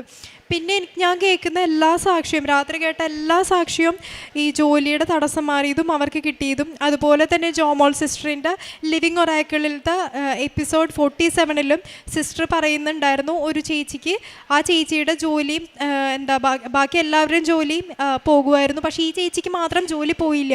അപ്പോൾ ഇങ്ങനെയൊക്കെ പറഞ്ഞു കേട്ടപ്പോഴും ഞാനാകെ ലൈക്ക് എങ്ങനെ പോസിബിൾ ആവണേ? കാരണം 12 മണി ടൈം എൻ്റെ കയ്യിലില്ല. പിറ്റേ ദിവസം രാവിലെ എണീറ്റു, ഇതുപോലെ തന്നെ പ്രാർത്ഥനയൊക്കെ കഴിഞ്ഞു. 11:30 ആയപ്പോഴേക്കും, ഒരു 11:20 ആയപ്പോഴേക്കും എൻ്റെ മനസ്സിലിങ്ങനെ പറയാം, ലൈക്ക് എൻ്റെ ചേച്ചി അതിന് മുന്നത്തെ ദിവസം പറഞ്ഞിരുന്നു നിനക്ക് ഏതെങ്കിലും ഓഫീസിലൊക്കെ ഒന്ന് ചോദിച്ചൂടെ എന്നൊക്കെ ചോദിക്കുന്നുണ്ടായിരുന്നു. അപ്പം ഞാനപ്പോഴേക്കും എല്ലായിടത്തും ചോദിച്ചു കഴിഞ്ഞു. ഇനി ഒരു ഹ്യൂമൻ്റെയും കയ്യിലില്ല. കാരണം ഒരെണ്ണം UK പോന്നു, എവിടെയാണ് പോയെന്നറിയില്ല. രണ്ടാമത്തത് UK പക്ഷെ എവിടെയാണെന്നറിയില്ല. അങ്ങനത്തെ ഒരു സിനീറിയോ വന്നു കഴിഞ്ഞപ്പോൾ എനിക്കിനി ഒന്നുമില്ല എൻ്റെ കയ്യിൽ. പിന്നെ ഞാൻ മമ്മീനോട് രാവിലെ പറഞ്ഞു, മമ്മി ഞാനൊന്ന് പോസ്റ്റ് ഓഫീസ് വരെ പോയി നോക്കിയിട്ട് വരാം, ഇനി അവിടെ ഉണ്ടോ അറിയില്ല, വെറുതെ ഒന്ന് പോയി നോക്കിയേക്കാം, അവിടെ നോക്കാതിരിക്കണ്ടല്ലോ എന്ന് വിചാരിച്ചിട്ട് ഞാൻ പോസ്റ്റ് ഓഫീസിൽ പോയി. അവിടെ ചെന്ന് കഴിഞ്ഞപ്പോൾ തന്നെ എൻ്റെ ട്രാക്കിംഗ് നമ്പർ കൊടുത്തു. അവർ പറഞ്ഞു ഇങ്ങനൊരു ട്രാക്കിംഗ് നമ്പർ കിട്ടിയിട്ടില്ല, ഇന്ത്യയിലേ റീച്ച് ആയിട്ടില്ല, ബിക്കോസ് ആ ട്രാക്കിംഗ് നമ്പർ UK ട്രാക്ഡ് ആയിട്ടില്ല. അത് കഴിഞ്ഞ് കഴിഞ്ഞിട്ട് അതെവിടെയോ ലോസ്റ്റായി അങ്ങനെ പറഞ്ഞു. അത് കഴിഞ്ഞ് കഴിഞ്ഞപ്പോഴേക്കും എന്നോട് പറഞ്ഞു ആ ട്രാക്കിംഗ് നമ്പർ ഫോൺ നമ്പർ ഇങ്ങ് തായോ, ഞങ്ങൾ നോക്കിയിട്ട് വിളിക്കാം എന്ന് പറഞ്ഞു. അപ്പോൾ ഞാൻ ആ ചേട്ടനെ എന്നോട് ചോദിച്ചപ്പോൾ ആ ചേട്ടനോട് ഞാൻ പറഞ്ഞു, ചേട്ടാ ഇന്ന് 12 മണിക്ക് മുന്നേ കിട്ടിയില്ലെങ്കിൽ എനിക്കിതുകൊണ്ട് ഒരു യൂസും ഇല്ല എന്ന് പറഞ്ഞിട്ട് ഞാൻ ആ ചേട്ടനോട് ഇങ്ങനെ നോക്കി നിൽക്കുകയാണ്. അപ്പോൾ ആ ചേട്ടനും അതുപോലെ തന്നെ ഓഫീസിലെ എല്ലാ ഓഫീസ് സ്റ്റാഫിനും എൻ്റെ സങ്കടം എൻ്റെ മുഖത്തുണ്ട്. അത് കണ്ടിട്ട് സഹിക്കാൻ പറ്റാഞ്ഞിട്ട് ആ ഓഫീസ് ഒരു പോസ്റ്റ് ഓഫീസ് മറിച്ച് തിരിച്ചിട്ട് നോക്കൽ തുടങ്ങി. 11:20 ഞാൻ അവിടെ ചെന്ന് ഇത് ചോദിക്കുന്നത്. 11:35 ഓർഡിനറി പോസ്റ്റിൽ നിന്ന് എൻ്റെ പോസ്റ്റ് DBS UK മിസ്സായ സർട്ടിഫിക്കറ്റ് അവർക്ക് കിട്ടുക. ലൈക്ക് ഒരു ചാൻസും ഇല്ല, കാരണം അത് ട്രാക്ഡ് അല്ല, എവിടെയാണ് മിസ്സായേക്കണേന്ന് പോലും അറിയില്ല. അവരുടെ കയ്യിൽ 17-ാം തീയതി കിട്ടിയതാണ്, പക്ഷെ അത് ഓർഡിനറിയിൽ അവർ സോർട്ട് ചെയ്തിട്ടിട്ട് മിസ്സായി. എന്നിട്ട് എനിക്കിനി ആകെ എൻ്റെ മുമ്പിൽ 10-15 മിനിറ്റേ ഉള്ളൂ, 12 മണിയായി. അതാണ് എനിക്ക് ടൈം ഷോർട്ട്നെസ് എന്ന് പറഞ്ഞിട്ട് എനിക്ക് ആ ഒരു ഈ കവനൻ്റിലത്തെ എസെൻസിലായിട്ടുള്ള ലാസ്റ്റ് എസെൻസ് ആയിട്ടുള്ള എന്താ പറയുക ടൈം ഷോർട്ട്നെസ് ആയിരുന്നു എൻ്റെ അടുത്ത് മിസ്സായിരുന്നു വെച്ചത്. ലൈക്ക് അതിനും കൂടിയാണ് ഞാൻ എപ്പോഴും പ്രാർത്ഥിച്ചിരുന്നത് വെച്ചാൽ 4 വേണമെന്ന്. ആ 4-ാമത്തേം തന്ന് മാതാവിനെ അനുഗ്രഹിച്ചു. അത് കഴിഞ്ഞിട്ട് എനിക്ക് നെറ്റ്വർക്ക് കിട്ടുന്നില്ല. അപ്പോൾ അവിടുത്തെ തന്നെ ഒരു ചേട്ടൻ, ആ ചേട്ടൻ്റെ തന്നെ വൈഫൈ യൂസ് ചെയ്ത് സ്കാൻ ചെയ്ത് ഞാൻ ഡോക്യുമെൻ്റ് സെൻഡ് ചെയ്തു. 12 മണിക്ക് മുന്നേ 11:45 ആയപ്പോൾ ബാക്കി 15 മിനിറ്റ് ബാക്കി നിർത്തി ഞാൻ അവർക്ക് ഡോക്യുമെൻറ്റ്സ് അയച്ചു. അത് കഴിഞ്ഞ് അവർ ഓക്കെ ഹാപ്പിയായി. അത് കഴിഞ്ഞ് എനിക്ക് വെള്ളിയാഴ്ച, അതായത് വെള്ളിയാഴ്ച ഇന്നലെ എനിക്ക് മെയിൽ വന്നു. August 3 ബ്രിട്ടീഷ് ഹൈക്കമ്മീഷനിൽ ഫൈനാൻസ് ഓഫീസറായിട്ട് എൻ്റെ മാതാവ് ഉയർത്തി. ഈശോയോട് പറഞ്ഞ് എന്നെ ഉയർത്തി. ഒന്നുമല്ലാതെന്ന് വെച്ചാൽ പാരഗ്രാഫിൽ 0 ആയിരുന്നു വെച്ചാൽ എന്നെ 100-ലെത്തിച്ചു മാതാവ്. എനിക്ക് ആ നേരത്തുണ്ടാകുന്ന വെച്ചാൽ സന്തോഷം എന്ന് പറഞ്ഞു കഴിഞ്ഞിട്ടുണ്ടെങ്കിൽ എനിക്ക് പറഞ്ഞറിയിക്കാൻ പറ്റില്ല. അതിനുശേഷം ഞാൻ മാതാവിനോട് ഓൾറെഡി ഞാൻ ഫസ്റ്റ് വന്ന് പറഞ്ഞു വെച്ചുകൊണ്ട് ഞാൻ കാണുന്നവരോടും പോകുന്നവരും ഫ്രണ്ട്സ് വിളിക്കുമ്പോൾ ഒക്കെ ആണെന്നുണ്ടെങ്കിൽ എല്ലാവരോടും ഞാൻ പറയും, ഞാൻ ഈ സാക്ഷ്യത്തിന് വേണ്ടി 1 മാസമായി ഞാൻ പ്രിപ്പയർ ചെയ്ത് പഠിച്ചു വന്ന സാക്ഷിയാണ്. 1 മാസമായി ഞാനിത് പ്രാക്ടീസ് ചെയ്യുന്ന സാക്ഷിയാണ് ഞാനിന്ന് പറയണേ. കാരണം ജൂൺ 1 വന്ന ഒരു എന്താ പറയുക ഓഫർ ലെറ്റർ ഞാൻ ഓഗസ്റ്റ് 3 ജോയിൻ ചെയ്യാണ്. ഓഗസ്റ്റ് 1 ഞാൻ ഡൽഹിയിലേക്ക് പോവാണ്. എനിക്ക് ഉറപ്പാണ്, ഇപ്പം കുറേ പേരും ചോദിക്കും, എനിക്ക് ഉറപ്പാണ് ലൈക്ക് ഡൽഹി അത്ര സേഫ് അല്ല, പക്ഷെ എൻ്റെ മാതാവ് ഉണ്ടാവും അവിടെ എന്നെ സേഫാക്കാൻ. എനിക്ക് ഉറപ്പായിട്ടുള്ള കാര്യമാണ്. ഇത്രയും വലിയൊരു അനുഗ്രഹം, ഇത്രയും കോടിക്കണക്കിന് ആൾക്കാരിൽ നിന്ന് എന്നെ ചൂസ് ചെയ്തതിന്, ഈ ഒട്ടും അർഹതയില്ലാത്ത എന്നെ ചൂസ് ചെയ്തതിന് എൻ്റെ ഈശോയോടും ദൈവത്തോടും എൻ്റെ മാതാവിനോടും 1000 നന്ദി. ആത്മീയ ജീവിതം എന്ന് പറഞ്ഞു കഴിഞ്ഞിട്ടുണ്ടെങ്കിൽ ഞാനിപ്പം ഞാൻ പറഞ്ഞില്ലേ ഇങ്ങനെ നാടായ നാട് മൊത്തം ഞാൻ ഈ പറഞ്ഞ പോലെ ഇൻ്റർവ്യൂ അറ്റൻഡ് ചെയ്ത് നടക്കായിരുന്നു. അപ്പം എല്ലാ നാട്ടിൽ പോയി കഴിഞ്ഞിട്ടുണ്ടെങ്കിൽ ഇപ്പം തമിഴ്നാട്ടിൽ പോയി കഴിഞ്ഞിട്ടുണ്ടെങ്കിൽ തമിഴ് പത്രം ഞാൻ ഇവിടെ നിന്ന് മേടിച്ചിട്ട് പോകും. എന്നിട്ട് ഇപ്പം തമിഴ് എല്ലാ മലയാളികളെയും പോലെ നോർമൽ എന്തെങ്കിലുമൊക്കെ ബേസിക് പറയാമെന്നറിയാമെന്നാണ് എനിക്കുള്ളത്. അപ്പോൾ അത് കാരണം ഞാൻ തമിഴ് പത്രത്തിൽ എന്ത് ചെയ്യുമെന്ന് വെച്ച് കഴിഞ്ഞിട്ടുണ്ടെങ്കിൽ ChatGPT വെച്ചിട്ടൊക്കെ ഇന്ന ഒരു സ്ഥലമുണ്ട്, ഞാൻ ഇന്ന സ്ഥലത്തെ ന്യൂസ് പേപ്പറാണ്, ഇന്ന സ്ഥലത്തെ പത്രമാണിത്, ഇതിനകത്ത് കുറേ സാക്ഷ്യങ്ങളുണ്ട്, ആൻഡ് ഇവിടെ കുറേ അത്ഭുതങ്ങൾ നടന്നിട്ടുണ്ട്, ഈ വെബ്സൈറ്റിൽ പോകണം എന്ന് പറഞ്ഞ വെബ്സൈറ്റും അതുപോലെ തന്നെ മെയിൽ അഡ്രസ്സും ഇങ്ങനെ എല്ലാ ഇൻഫർമേഷൻസും ഞാൻ എഴുതിയിട്ട് പ്രിൻ്റ് ഔട്ട് എടുത്തിട്ട് ഈ പത്രത്തിൻ്റെ കൂടെ സ്റ്റാപ്ലർ അടിച്ചിട്ട് ഇപ്പം തമിഴ്നാട്ടിൽ പോകുമ്പോൾ തമിഴ്നാട്ടിലത്തെ അത് കൊടുക്കും. അതുപോലെ തന്നെ UK വെച്ചപ്പോഴാണെങ്കിലും മമ്മി എല്ലാ മാസവും എനിക്ക് ഇവിടുന്ന് പത്രം അയച്ചു തരുമായിരുന്നു. ഇനി ഏതൊക്കെ നാട്ടിൽ പോയി ഏതൊക്കെ രാജ്യത്ത് പോയപ്പോഴൊക്കെ ആ രാജ്യത്തിലത്തെ ന്യൂസ് പേപ്പർ ഇതുപോലെ ചെയ്തിട്ട് ഞാനിങ്ങനെ കൊണ്ടുപോയി കൊടുത്തിട്ടുണ്ട്. അതുപോലെ തന്നെ എല്ലാ ദിവസവും മുടങ്ങാതെ ബൈബിള് അരമണിക്കൂറൊന്നുമല്ല അതിൻ്റെ ഇരട്ടി കൂടുതൽ ഞാൻ ബൈബിള് വായിക്കും.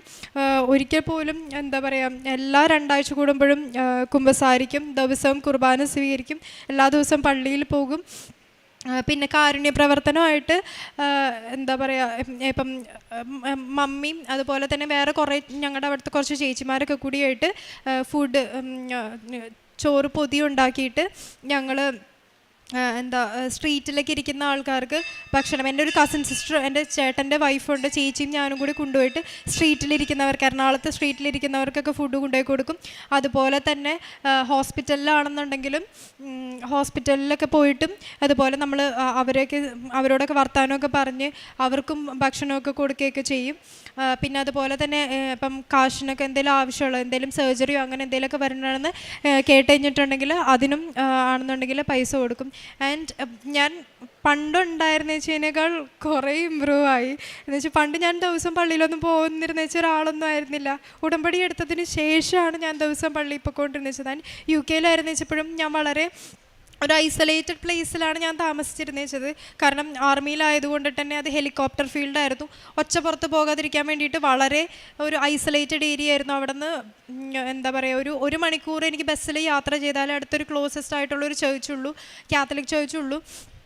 അപ്പം എനിക്കാണെന്നുണ്ടെങ്കിൽ ഞായറാഴ്ച ബസ്സും ഇല്ല, എന്നാലും ഞാൻ ക്യാബ് വിളിച്ചിട്ടാണെങ്കിൽ അവിടെ ഒത്തിരി ക്യാഷാണ് ക്യാബിന്. പക്ഷേ എനിക്ക് മാതാവ് തന്ന ജോലി ആയതുകൊണ്ട് എനിക്ക് ഒരു കുഴപ്പമുണ്ടായിരുന്നില്ല അപ്പം അതിന് വേണ്ടിയിട്ട് പൈസ മുടക്കാനായിട്ട്. അങ്ങനെ ക്യാബ് വിളിച്ചിട്ടാണെങ്കിലും സൺഡേ മാസസ് ഞാൻ ഒരിക്കലും മിസ് ചെയ്തിട്ടില്ല. തന്ന എല്ലാ അനുഗ്രഹങ്ങൾക്കും മാതാവിന് 1000 നന്ദി. ഇനി മമ്മിക്ക് കിട്ടിയ അനുഗ്രഹം പറയും. എൻ്റെ പേര് റീന. ഞാൻ ഉടമ്പടി എടുത്ത് ആദ്യമായിട്ട് ഓൺലൈനാണ് ഉടമ്പടി എടുത്തത്. അതിനൊരു കാരണം ഞാൻ ബസ്സിൽ കയറി കഴിഞ്ഞ് ഒരു 1/4 മണിക്കൂർ കഴിഞ്ഞാൽ അപ്പം തുടങ്ങി ഛർദ്ദിക്കും. ഇവിടെ വരെയല്ല എവിടെ പോയാലും ഞാൻ ഛർദ്ദിക്കും. അതുകൊണ്ട് തന്നെ ഞാൻ ഓൺലൈൻ ഉടമ്പടി എടുത്തിരുന്നത്. പിന്നെ ഞാൻ ഇവിടെ ഗുളിക കഴിച്ചിട്ട് വന്ന് കുറച്ച് നാൾ അങ്ങനെ വന്ന് പിന്നെ ഞാൻ ആ ഗുളിക കഴിക്കാതെ വന്ന് എനിക്ക് എൻ്റെ മാതാവും ഈശോയും അതെനിക്ക് മാറ്റിത്തന്ന്. പിന്നെ അതുപോലെ തന്നെ അച്ഛൻ്റെ ധ്യാനം കൂടി ഞാൻ ഇന്ന് പഴയ ധ്യാനം മുതൽ എല്ലാ ധ്യാനവും ഞാൻ കൂടിയിട്ടുണ്ട്. എല്ലാ ധ്യാനവും ഞാൻ കൂടും. ഞാൻ അത്യാവശ്യം കുറച്ച് എൻ്റെയും പിള്ളേരുടെയൊക്കെ തയ്ക്കുന്ന കൂട്ടത്തിലാണ്. ഞാനപ്പോൾ തയ്ക്കാനിരിക്കുമ്പോൾ എല്ലാ ധ്യാനവും ഇങ്ങനെ വെച്ച് കൂടിക്കൊണ്ടിരിക്കും. അങ്ങനെ അച്ഛൻ ധ്യാനം കൂടിക്കൊണ്ടിരിക്കുമ്പോൾ അച്ഛൻ പറഞ്ഞ് നിങ്ങൾക്ക് ആദ്യത്തെ ധ്യാനത്തിൽ തന്നെ അച്ഛൻ ഇങ്ങനെ പറഞ്ഞ് നിങ്ങൾക്ക് അസുഖമുള്ളടത്ത് കൈവച്ചിട്ട് പ്രാർത്ഥിക്കണമെന്ന്. ഞാനപ്പോൾ എനിക്ക് തയ്ക്കുമെങ്കിലും ഞാൻ 10 മിനിറ്റ് തയ്ച്ചാൽ ഞാൻ അരമണിക്കൂർ കിടക്കും. കട്ടിലിൻ്റെ അരിയത്താണ് തയ്യൽ മെഷീൻ ഇട്ടേക്കണത്. കാരണം എനിക്ക് കുനിഞ്ഞിരിക്കാൻ പാടില്ല. ഇവിടെ കഴുത്തിന് കുനിഞ്ഞിരുന്നാൽ വല്ലാത്ത വേദനയും വിഷമങ്ങളുമാണ്. അതുകൊണ്ട് ഞാൻ അരമണിക്കൂർ കിടന്നിട്ട് 10 മിനിറ്റ് തയ്ക്കുന്ന ഒരു വ്യക്തിയാണ്. അപ്പം ഞാനിങ്ങനെ അച്ഛനെ ഇത് പറഞ്ഞപ്പോൾ ഞാൻ ഈ കൈ വെച്ചിട്ട് ഞാൻ പറഞ്ഞ്, എൻ്റെ മാതാവേ നിനക്ക് ഇതൊന്ന് സൗഖ്യപ്പെടുത്തി കഴിഞ്ഞാൽ ഞാനിത് തുടർന്നിങ്ങനെ തയ്ക്കൂലേ എൻ്റെ ഈശോയെ, നിൻ്റെ അണിപ്പഴുതാർന്ന കരങ്ങൾ എൻ്റെ കഴുത്തിലൊന്ന് വെച്ച് സുഖപ്പെടുത്തിത്താ എന്ന് പറഞ്ഞ് ഞാനത് പറഞ്ഞ് അച്ഛൻ്റെ ധ്യാനവും കഴിഞ്ഞ് എല്ലാം കഴിഞ്ഞ് പോയി. അത് കഴിഞ്ഞ് ഞാൻ ഉച്ച കഴിഞ്ഞ് വീണ്ടും തയ്ക്കാനിരുന്ന്. ഞാനപ്പോൾ അതൊന്നും ഓർത്തില്ല, തയ്ച്ച് അങ്ങനെ പോയി. പിറ്റേ ദിവസവും ഞാനിരുന്ന് തയ്ച്ച് അതിന് വൈകുന്നേരം വരെ തയ്ച്ച്. പക്ഷെ ഞാൻ അത് കഴിഞ്ഞ് വൈകുന്നേരം ആയപ്പോൾ അയ്യോ ഞാൻ കിടന്നില്ലല്ലോ, ഇത്രയും നേരമായിട്ട് എനിക്ക് ഇങ്ങനത്തെ ഒരു അവസ്ഥ വന്നില്ലല്ലോ. അന്ന് ആ നിമിഷം അച്ഛൻ്റെ ധ്യാനത്തിലൂടെ, ഓൺലൈൻ ധ്യാനത്തിലൂടെ എന്നെ സൗഖ്യപ്പെടുത്തി. അതുപോലെ തന്നെ എൻ്റെ കാലിന് താഴ്ത്തു കുത്താൻ പറ്റാത്ത അവസ്ഥയായിരുന്നു. ഹോസ്പിറ്റലിൽ കാണിച്ചപ്പോൾ കാലുമേ എല്ല് വളരണം എന്നാണ് പറഞ്ഞിരുന്നത്. ഞാൻ കഴിഞ്ഞ ജപമാല അതിന് മുമ്പത്തെ 2 റാലിയിലും ഞാൻ പങ്കെടുത്തിരുന്ന വ്യക്തിയാണ്. കഴിഞ്ഞ ജപമാല റാലി പങ്കെടുക്കാൻ പറ്റില്ല എന്നുള്ളത് തന്നെ ഉറപ്പായിരുന്നു. പക്ഷെ ഞാൻ ആ ഇതറിഞ്ഞ നിമിഷം തുടങ്ങി ഞാൻ എൻ്റെ മനസ്സിൽ ജപമാല റാലി പങ്കെടുത്തുകൊണ്ടിരിക്കുകയായിരുന്നു. കാരണം ആ നവംബർ 28 എനിക്ക് ആ റാലി പങ്കെടുക്കണം, എൻ്റെ അമ്മ എനിക്ക് സുഖപ്പെടുത്തി തരണം. ഞാൻ ധൈര്യപൂർവ്വം തന്നെ പോരുന്ന വണ്ടിയിൽ സീറ്റ് ബുക്ക് ചെയ്ത്, നടക്കാൻ പറ്റിയില്ലെങ്കിൽ ഇടയ്ക്ക് അച്ഛൻ പറഞ്ഞിട്ടുണ്ടല്ലോ വണ്ടി കയറി പോരാന്ന്, ഞാൻ ആ ഒരു ധൈര്യത്തിൽ പോന്നു. ഷൂ ഒക്കെ ഇട്ട് ഞാൻ പോകുന്നു. കുറച്ച് നേരം എനിക്ക് ആ ബുദ്ധിമുട്ട്, പിന്നെ ഞാൻ മറന്നുപോയി. ഞാനങ്ങ് നടന്ന് ഇവിടെ എത്തി. പിന്നെ ഇന്ന് വരെ എനിക്ക് ആ വേദന ഉണ്ടായിട്ടില്ല. ഞാനൊരു മരുന്നും കഴിച്ചിട്ടുമില്ല. ഇത്രയും വലിയ അനുഗ്രഹങ്ങൾ തന്ന എൻ്റെ ഈശോയ്ക്കും അമ്മ മാതാവിനും ഒത്തിരി നന്ദി പറയുന്നു. വിശുദ്ധ പൗലോസ്ലീഹ തീമോത്തിയോസിന് എഴുതിയ 2-ാം ലേഖനം 1-ാം അധ്യായം 12-ാം തിരുവചനം. ഇക്കാരണത്താലാണ് ഞാനിപ്പോൾ ഇവയെല്ലാം സഹിക്കുന്നത്, ഞാനതിൽ ലജ്ജിക്കുന്നില്ല. എന്തെന്നാൽ ആരിലാണ് ഞാൻ വിശ്വാസം അർപ്പിച്ചിരിക്കുന്നതെന്ന് എനിക്കറിയാം. എന്നെ ഭരമേൽപ്പിച്ചിരിക്കുന്നവയെല്ലാം ആ ദിവസം വരെയും ഭദ്രമായി കാത്തുസൂക്ഷിക്കാൻ അവന് കഴിയുമെന്നും എനിക്ക് പൂർണ്ണ ബോധ്യമുണ്ട്. ഉടമ്പടിയിൽ ജീവിക്കുന്ന മക്കളെ പോലെ മീനു അമ്മയോടൊപ്പം വന്നിവിടെ പ്രത്യക്ഷീകരണ സാക്ഷ്യം പറയുന്നത് താൻ ആഗ്രഹിച്ച ഒരു വലിയ ഉടമ്പടി കണ്ടൻറ്റുകളോട് കൂടി തന്നെ സാക്ഷ്യം പറയണമെന്ന് ഉള്ളൊരു പ്രോമിസായിരുന്നു, ഉടമ്പടിയായിരുന്നു മീനു ഈശോയോട് ചെയ്തത്. മകൾ ഉടമ്പടി ചെയ്യുമ്പോൾ എനിക്ക് സാധാരണ ജോസഫ് അച്ഛൻ പറയുന്നത് പോലെ ഒരു നൊവേനയിൽ കിട്ടുന്ന അനുഗ്രഹങ്ങളല്ല, എനിക്ക് വലിയ ആഗ്രഹമാണുള്ളത്. അതുകൊണ്ട് എനിക്കൊരു വലിയ സാക്ഷ്യം പറയണമെന്നുള്ള ആഗ്രഹത്തോടു കൂടിയാണ് ഉടമ്പടി ചെയ്ത് ജീവിച്ചത്. ഈ മകൾക്ക് ഇന്ന് ബർത്ത്ഡേ ഗിഫ്റ്റായിട്ട് ഈശോ കൊടുത്ത, പരിശുദ്ധ അമ്മയുടെ മധ്യസ്ഥതയിൽ ഈശോ കൊടുത്ത ഒരു വലിയ ഗിഫ്റ്റാണ് ബ്രിട്ടീഷ് ആർമിയിലെ അക്കൗണ്ടൻ്റ് ഓഫീസറായിട്ട് ഇന്ന് മകളെ ഉയർത്തിയിരിക്കുന്നത്. ബ്രിട്ടീഷ് ഹൈ കമ്മീഷനിലെ അക്കൗണ്ടൻ്റ് ഓഫീസറായിട്ട് മകളെ ഉയർത്തിയിരിക്കുന്നത്. നമുക്ക് ഈശോയ്ക്ക് പരിശുദ്ധ അമ്മയ്ക്ക് നന്ദി പറയാതെ വയ്യ. കാരണം വലിയ ആഗ്രഹങ്ങൾ നമുക്ക് ചോദിക്കാവുന്നത് ഈ ഒരു ഉടമ്പടി പ്രാർത്ഥനയിൽ മാത്രമാണ്. പരിശുദ്ധ അമ്മ ദുരന്തമുണ്ടാകാൻ പോകുന്നു, പ്രാർത്ഥിക്കുക എന്ന് പറഞ്ഞപ്പോൾ നമ്മുടെ ജീവിതത്തിലെ ദുരന്തങ്ങളെല്ലാം മാറ്റി ഒരു ജെറിക്കോ പ്രദക്ഷിണം ഈ മകൾ അവസാനിപ്പിച്ചിരിക്കുന്നു. കാരണം ആ കോട്ട തകർക്കണമെങ്കിൽ തൻ്റെ ശക്തമായ പ്രാർത്ഥനയ്ക്ക് മാത്രമേ സാധിക്കുകയുള്ളൂ.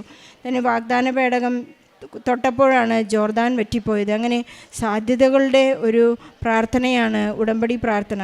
ഇന്ന് ലോകത്തിൽ ടാഞ്ചിബിളായിട്ടുള്ള ഒരു വിശിഷ്ട പ്രാർത്ഥനയാണ് ഈ ഉടമ്പടി എന്ന് പറയുന്നത്. നമ്മുടെ ലൈഫിൻ്റെ പാസ്റ്റിൻ്റെ എല്ലാ ലെസൺസ് പഠിച്ചതിന് ശേഷം പ്രസൻറ്റിൻ്റെ ഇഷ്യൂസ് ഫേസ് ചെയ്യാൻ പഠിപ്പിക്കുന്നതാണ് ഈ ഉടമ്പടി. ഈശോ അല്പവിശ്വാസികളെ എന്ന് വിളിക്കുന്നത് ദൈവസ്നേഹം ആഴത്തിൽ അനുഭവിച്ചിട്ടുള്ളവരെയാണ്. കാരണം 5000 പേർക്ക് അപ്പം കൊടുത്തതിന് ശേഷം 12 കൂട്ടം നിറച്ചവർ ഈശോയുടെ അടുത്തേക്ക് വെള്ളത്തിന് മുകളിലൂടെ നടക്കുമ്പോൾ പത്രോസ് സംശയിക്കുന്നുണ്ട്.